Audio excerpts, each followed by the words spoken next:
کیا ہے کہ ہمیں امت محمدیہ میں پیدا کیا ہے، اس نبی کا امتی بنا کر بھیجا ہے جس کے صدقے میں پوری کائنات کو رب کائنات نے پیدا کیا ہے۔ لیکن آج مسلمان کی زندگی اٹھا کر دیکھ سکتے ہو، مسلمان نمازوں کو کس طریقے سے ترک کرنے پر آمادہ ہے، قرآن کی تعلیم کی دھجیاں مسلمان کس طریقے سے اڑانے پر آمادہ ہے۔ آؤ میں آپ کو بتاتا چلوں قوم مسلم اپنی زندگی کی خود اصلاح کرنی چاہیے۔ مسلمان آج اللہ کے پیغام سے کس طریقے سے بھٹک رہا ہے، نبی کی شریعت کو چھوڑ کر زندگی کے ارکان کو کس طریقے سے اپنے آپ میں چھوڑنے پر آمادہ ہے۔ میں آپ کو بتانا چاہتا ہوں، آپ کی اسی جھنڈے پور کی زمین پر ایک مدرسہ چلتا ہے۔ آپ دل پر ہاتھ رکھ کر مجھے بتائیں گے مسلمانوں، آپ نے مدرسوں کے علماء سے کتنی محبت کی ہے، مدرسوں کے علماء کو کتنی عزت دی ہے۔ حقیقت میں مسلمانوں حالات اس طریقے سے بد سے بدتر ہو چکے ہیں۔ ہماری مسجد میں جو امامت کرتا ہے نا امام صاحب کو ہم 1 روپیہ نذرانہ دینے کے لیے تیار نہیں ہوتے ہیں، لیکن ناچ اور گانوں میں ہم پیسوں کو بہت تیزی سے اڑانے پر آمادہ ہوتے ہیں۔ رشتہ داروں کے نام پر ہم کتنے پیسے خرچ کیا کرتے ہیں۔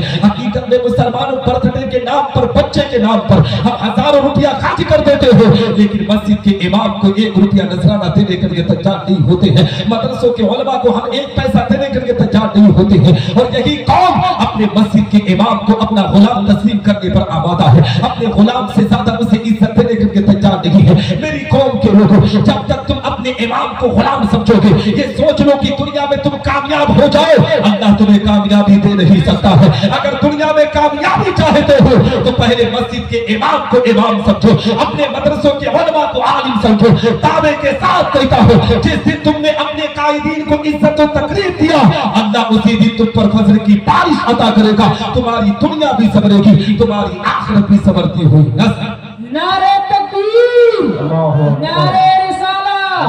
خطیب ہندوستان، شیر رضا، دیکھو دیکھو کون آیا، سنیوں کا شیر آیا، دیکھو دیکھو کون آیا، سنیوں کا شیر آیا، جھلی پور کے مسلمان، زندہ باد، جھلی پور کے مسلمان، زندہ باد، نوجوانان کمیٹی، نوجوانان کمیٹی، کمیٹی کے لوگ، کمیٹی کے لوگ، نعرہ تکبیر،